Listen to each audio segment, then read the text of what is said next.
Hey everybody, this is Grace, and today, as you see, is June 28th, 2020. Doesn't have 2020 on it, but yeah. And I want to make this video about when people apologize. When they need to apologize for something they've done in the past. Not like recent past, it can be, but way in the past. And some are narcissistic and some are not. Now, just yesterday, I uploaded a video I had made about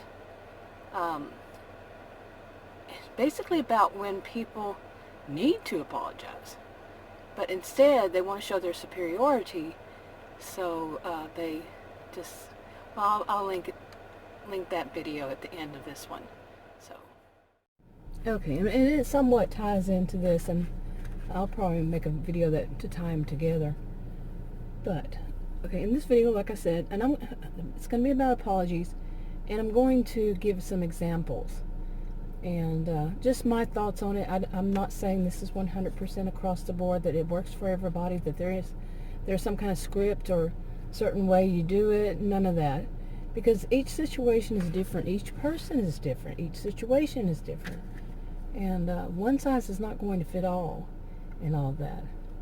Yeah, okay. Now, part of the way I'm doing my videos is the pandemic, and I'm in the state of Texas, and just north of Dallas, and we went under yet again. Well, not really yet again. Well, I guess in a way it is. Where, because our numbers for the coronavirus, COVID-19, are going, the cases just boom, almost double. And it's this time. And the Governor Abbott, he had to go back on some of the things. He closed the bars. He closed restaurants, went from 75% occupancy to 50, and just today we didn't get to see what he said with Pence, but we saw the very last part of it, and what I read was that Abbott had said that people must wear masks, face coverings, masks. Now, I didn't get to see him actually say that, so I'm not sure. I like to see the things myself. I'm an independent. I like to get it straight from the horse's mouth. I don't like it when I like to see it straight from the horse's mouth. So, anyway, so I'm doing my videos this way. And I've been doing them all this while, pretty much, this way. But now especially, since our numbers have boomed, so high. So, anyway. Also, I should add here, forgive my voice, the way it sounds. And it's often this way because I have really bad allergies, but today is the day that this, I don't know what they called it, was it sand or something from Africa, whatever, it moved through this part of Texas. It was moving out of it, and I was suffering a week ago really bad with dry eyes, but now it's more of my voice. Yeah. Okay, so anyway, let me get on with this now about apologies. Okay, now we're all human. We make mistakes. And when you're younger, when I was younger, I can't say everybody. When I say you, I mean me. When I was younger, you know how it is when you can be naive to stuff, to things. You could have grown up where people were very ignorant all around, or they said things that were very, like racist, sexist, ageist, elitist, even all the racism and all that. I call them the negative isms, and you don't know that's what it means. You're young, you're naive. Maybe you've heard it all your life, and you thought it was the norm, and but as you age, you realize, whoa, that was bad, that we actually said things like that, we thought that way. Like I say, I had to reprogram and deprogram and reprogram myself for a lot of things. And I'm just this month turned 57 years old. That's 5-7, yeah. And the things that people said in my little corner of the world that I heard when I was young, oh my goodness, there's no way people would say that today. Well, I can't say no way. There are some people who still have that kind of mentality, you betcha. But so coming from that, you can say things like, You accidentally say something at any point in your life and not realize what that means to other people. I'll give an example that just came to my mind just now. When I was, I don't know if I was in an undergraduate or graduate school at the time. I cannot remember. I was a career student. My degrees are in psychology and sociology. And one of them, it was an MA. He was working on his PhD, actually, and he was teaching the class. And he told the class, it was a class in sociology, he told the class that in one of the other classes he taught, he said something that I'd heard all my life and hadn't really thought about it. And he said that, it was cotton picking. You know how people say cotton picking? They're cotton picking this or whatever. And he said he did not realize, but an African American woman in the class told him how that is very racist to say. And then he stopped to think, yeah, I can see it. And so, of course, he was apologizing for it. Maybe it was just something he had learned, and he really didn't think, what are you actually saying? It's kind of like when we say, you dirty heifer. Back then, a lot of people said things like that, dirty heifer, or don't have a cow, or I don't know why they were so focused on cows and pigs, and, you know what I'm saying, but, yeah, it was a moment for me, too. I said, yeah, that isn't right, and that's why I have a little bit of a problem with cherry picking. When people say cherry picking, I think, wait a minute, let's think this through. I don't know. I don't have anything in my mind that says, yeah, that would be bad to say, racist. So, okay, then again, there's the connection, right? And in some ways, yeah. But anyway, we're not perfect. We could hear things, we could repeat them, like I just said, and totally, ignorant. The word ignorant has such a negative connotation, and it should. So some people might not want to use that, but it's true. We could say we were so naive, make it sound nice, but we were really ignorant. Okay, and let's not, sugarcoat it. We were. So, anyway, and I know that there are other ways too, that things you can say and do that you need to apologize for, and it still confuses you. Now, there's something that happened to me many years ago. I'm thinking I was in my early 30s, I would think, and I had been such a career student. I really didn't have much. Well, I don't know. I wasn't one of those that's was just behind the ivory tower kind of thing, or in the ivory tower. No, but I went to a party of a group of people, and the guy that gave the party, he was very sad because not many people showed up, and he went through a lot of a lot to get it together and all that, and not many people showed up.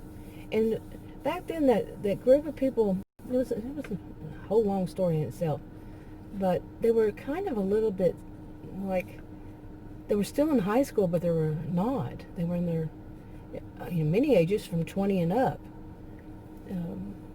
But they had a lot of that kind of mentality, okay? That's what I'm trying to say, So he was very sad about his party being a bust. And he came to me and said something to me about it. It was so many years ago. I do not remember what he said. I do not remember anything but what I'm going to say. And that was, I do remember feeling empathy for him, and I expressed it. Not a long, thing, just really short, I remember it was like a sentence or so. And he looked at me and he said something like, instead of showing it, that I was showing empathy, sympathy, empathy, both, really, that it was that I somehow insulted him. I was pitying him and somehow insulting him. Okay, and I remember thinking, whoa, how in the world did he go from A to Z, instead of just saying A to B, and, but at the moment, to me, in my mind, it was that his feelings were hurt, okay, somehow already, and, I just apologized, saying I didn't mean it that way, and, and go on from there. Nowadays, I would think more on he was ticked off because his party was the best and wanted to take it on me. Okay, but which one would it be? I would say both. If somebody's hurting and it's something you said, apologize. Being an adult, apologize, and leave it there. That's how I see it now. Okay. Okay, and I think, that's another one of those when it really needs to be, is that what the situation calls for? Okay, like I said, we're not perfect. And it could have been I just said something that triggered him the wrong way. Whatever was the case, just plain and simple. I didn't mean it that way, and that's it. I didn't mean it that way. But anyway, but there's other things that we do. And speaking of, I didn't mean it that way. One just recently, I made, during all these protests, okay, I was making videos, and I have more than one YouTube channel, and I was making videos about the protests, really kind of keeping a record in my mind.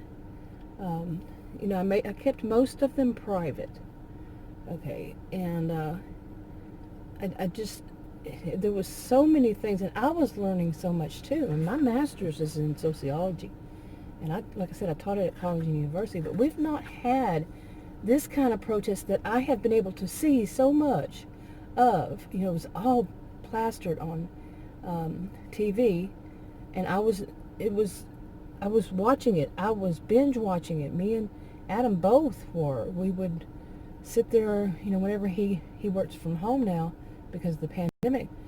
From the time he got off work, so to speak, even before, sometimes when I would turn on the TV, we'd watch it until way late at night and watch to see what was happening and all that. And I was keeping like a record by making some videos, but keeping them on private.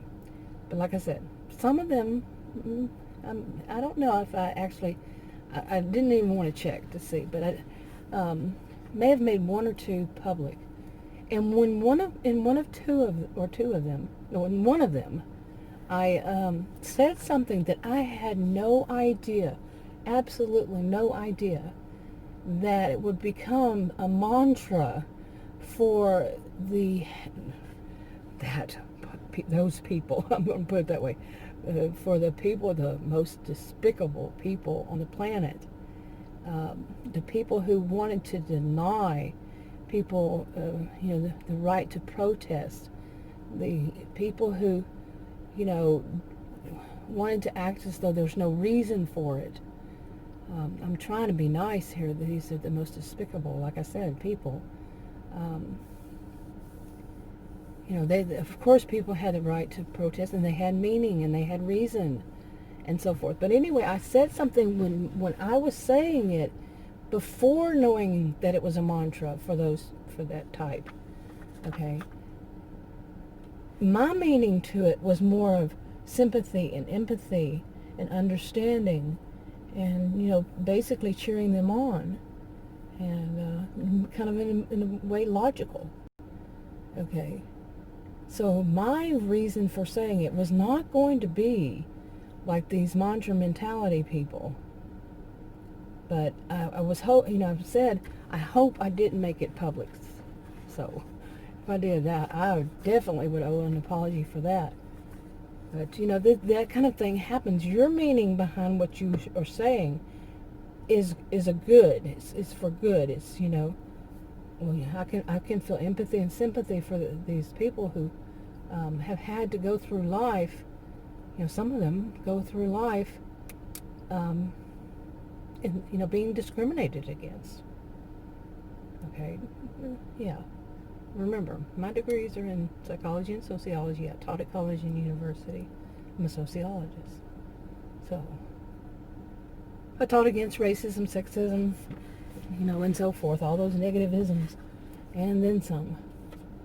So anyway, I would have owed a big apology, and in case I did accidentally, I can't remember where I put it, which one I put it in, which one I said it in. If I did, I apologize. That is not at all what I meant. So, and a person who, like I said, does that in a way was me not ignorant because it hadn't happened yet. You see what I'm saying? It hadn't happened that that side, that type, took it as a mantra. So, yeah, it wasn't naivety. It just hadn't happened. So, yeah. So anyway, so yes, we're human. We make mistakes, and when somebody apologizes for a mistake, we forgive them. Okay, that's pretty simple. Unless there's always exceptions, huh? Some people out there are, these days people just call them narcissistic, it's like toxic people, narcissistic, any kind of abusive people who just do these things, and then they expect you to forgive them. No matter what they do, they expect you to forgive them. Or they don't care if you forgive them. They don't care what you think about it at all. They say what they want to say, and they don't care how it harms, hurts or harms anybody. And, then we might have a different reaction. Like I said, there's no way anybody could just say, this is what you do, this is how you do it. And like I said, for me, it would be just to say, that I apologize. That's not how I meant it. That wasn't what I was meaning. And then to me, inside my mind, I'm saying that's the end of that. Whatever they do is what they do. It's not my fault how they take it from there. I'm not the cause of the way they take it. In a way. There's so much to this, really. Because, they might not think my apology is sincere. Or they might not be willing to take an apology because some of them are narcissistic, and they're still wanting, whatever it was like they call them narcissistic injury. It's an ego bruise, the bruise to their ego, and they're going to continue to rage, continue to try to fight about it, to continue to whatever. So it's not a one-size-fits-all kind of thing all around. Anyway, now, we don't know that, sometimes making an apology can be very difficult, especially, I can't even say especially to that. Apologizing to someone can be difficult, and for some it can. It's not can't, but it's not. And, but especially, not especially, I keep saying that, but when you think about something that somebody says you did many years ago, say 20, 30, however would be many to whatever age you are, many years ago, and you don't remember it. You don't remember saying it, doing it, whatever, and they're still hurt by it. Okay? And you need to apologize. You feel you need to apologize. They're still hurt by something. How do you apologize for something you don't recall doing? Yeah. Or you do have a little bit of a memory of it, and it was actually something they did wrong to you. I had that kind of thing going on in my life. I had it. Yeah, I felt it a couple of years ago, I guess. I don't know how many years ago. Somebody, and I saw it the other way around. I'm not going to apologize for something I see the opposite way.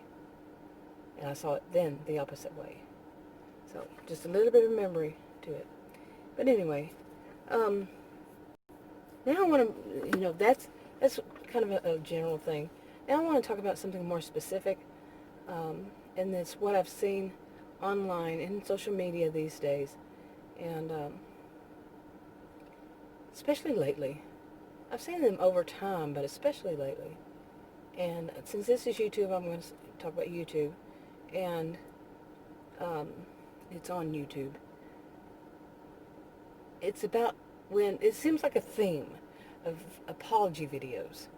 Now, I have seen themes on YouTube, on a different social media, like there was one, the one before this one, I think that I've seen was, I know I saw it, but I don't know if it was just the one right before this, is when people were going to drive through, wherever, restaurants, and they'd make a video of it, and what they would do is they would tell the person, the drive-through person, to give them exactly what the person before them, the car in front of them, had ordered, not knowing the people in front of them. And, making a video of it and then seeing just what they got. I thought that was pretty neat. I watched some of those. I thought that was pretty funny, really. And that was one. I've seen so many, I can't even remember all of them.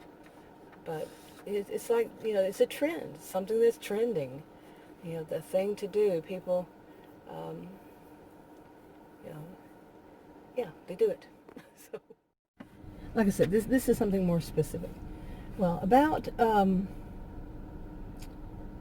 how long ago was it? Oh, I don't know how many years. I used to watch, when I first got on YouTube and found out there was something more than music, it was about 6 years ago. And at some point, I ran across, like I said, I'm in Texas.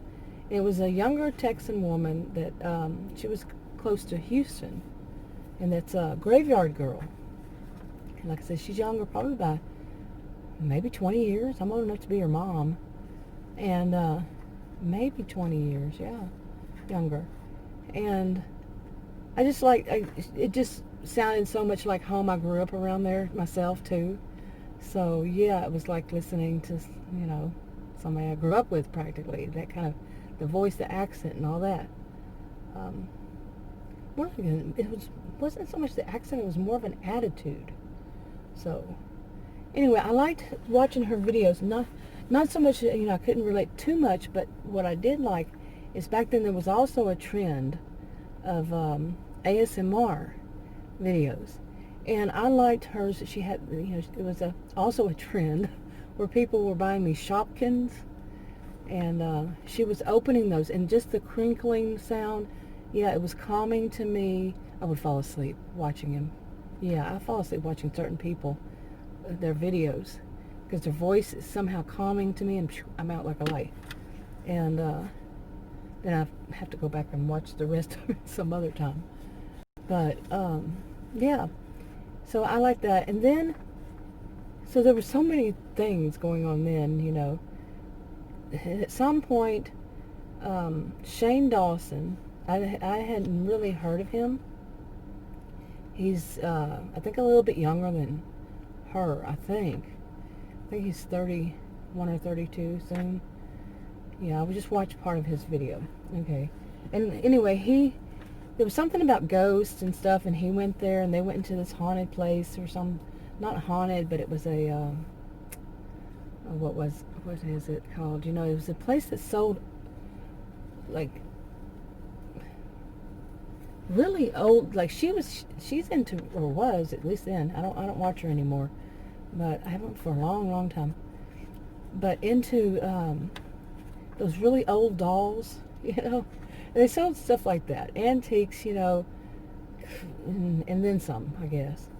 And they went to it, and I remember I didn't like him in a way because it seemed like he was picking on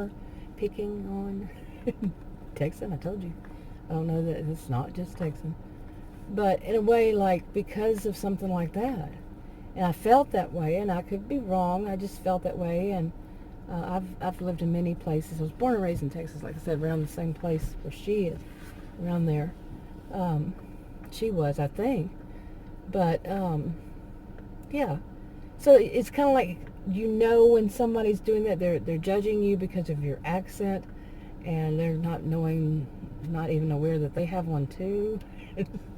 And that it says a lot more about them when they judge you by your accent than it does about you. They just don't know that, and they probably never will, that type. But when they're adults and they're still like that, they make quick judgments. So anyway, so I didn't like that. But then I watched a little bit more of him, and then I've been watching him rather consistently since then, not truly agreeing with much of what he says, like the conspiracy theory thing. But anyway, every blue moon, he doesn't make that many videos, so it really is kind of every blue moon. I'll watch his videos, and he's done one, like I said, the apology video, and I'm almost, I think I just really kind of started it, and I'm like, okay. But yeah, he made some videos. He's, so far what I've seen, he's talking about that weren't at all anywhere near socially acceptable. Okay, when he was younger, and he's, he said I think he said that he used to do the blackface. There's a blackface. Yeah, he's a white guy, and he had videos like that. That's a no-no. I've known that for many, many years. I would never even do that. But younger people, they might not realize what that represents. Somebody my age probably would, because we've seen it many, many years.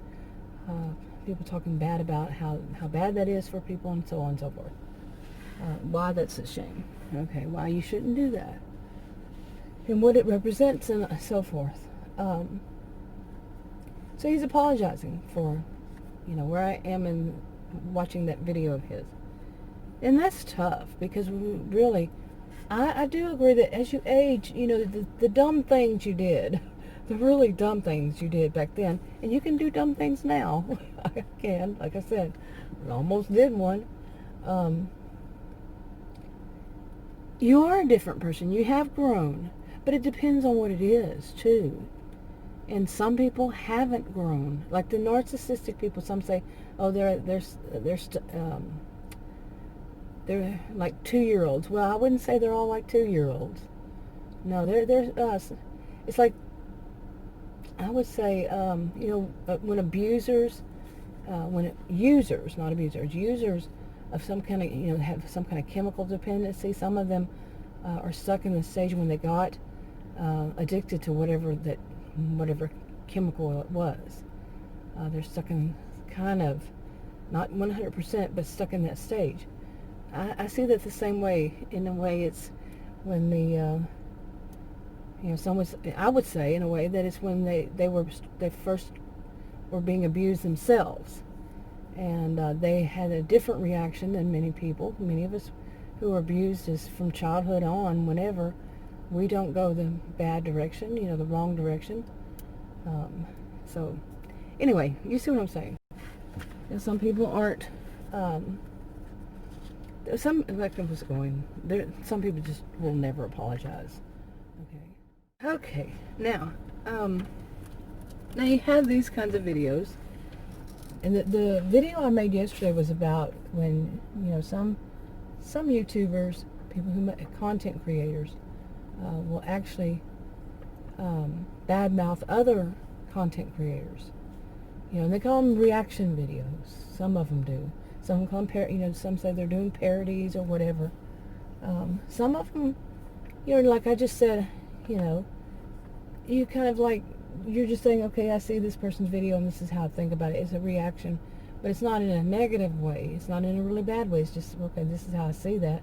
I saw that video, like the one that had Shane Dawson. I thought, in a way, he seemed like he was making fun of her. That's to me. That's how I see it.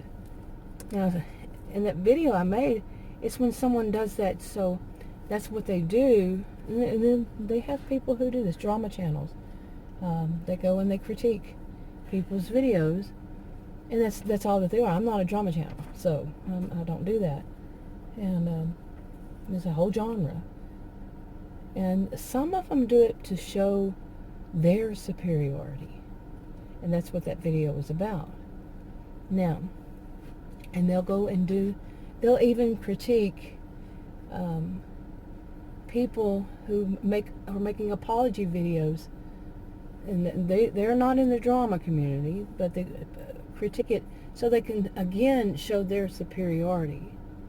You see, they're narcissistic. They're all about the sense of their superior beings. You must recognize their greatness, and they're going to point out everybody else's flaws. Okay, now that's the thing. If you make videos about narcissistic behavior, you're going to be pointing out flaws to narcissistic people who also point out other people's flaws. But the truth is, when they do it, they are fault finding so they can look superior. You're not fault finding to look superior. You see the difference? Can you see the difference? Am I making it clear? That's the question, really. Is it clear as mud? That's the question I should have said. Is it clear as mud? Anyway, I hope it wasn't as clear as mud. Wait a minute. Oh my goodness. Yeah. But, and now, I have seen already for, recently, like I said, it seems like more people are making like apology videos. But I have seen this before, like I said. And also people saying, I've done it. I've said, that's it. I've had enough. I'm out of here, that kind of thing. I'm not making videos anymore. And one of the times I did, because it was like, oh my goodness, I don't want to be associated with people who are doing videos like that. It was on narcissistic abuse, and the videos they were doing, oh my goodness, they were bad, really, really bad. And they were basically trying to con people and draw them in. And I've made plenty of videos about that. Those, I never said any of their names, their channel names, or their names. But I've since learned to walk away, because I'd be making them every day. Anyway, every once in a while I'll mention it. But like I said, somebody who's not in the drama, there goes my voice, not in the drama community, some people will, make comments that, hey, that's nothing, no problem. I'm not here to say, it's not my right to tell people what they can do and what they can't do. I'm not even trying to say that. But some of them have a lot of nerve, especially one who does like that, like I'm talking about in this video and that other one. Yeah, and you're not one to talk. The expression, or the way people say it, you're not one to talk. But that one needs to make an apology video, especially to me. Yeah, it'll never happen. Yeah, because I think many of us know, people who have these toxic people who are, more of a covert narcissistic type. I'm not diagnosing anybody, but they do things behind the scenes, and not everybody, people, they're kind of like a communal narcissist too. Narcissistic behaviors, not narcissists, but more communal, where the outside world might see them as, oh, they're so great and they're wonderful and they're really doing great things for the the people, and there might be more than one person who knows that no, they're bad. Okay, so anyway, I think I've kind of rambled on too much. I think it's been probably around 30 minutes. Oh my goodness, I'm losing my voice. Plus there's still the sand or whatever in the air. Oh goodness. But I really hadn't felt it. Like I said, now I felt it more like the last week or so, within the last week. And they said, I saw one thing said that people who suffer from allergies, they would feel it before they could actually see it, days and such before. Wrapping this up because my voice is going out, and I'll talk to you on another video. But if you have a comment, leave it below.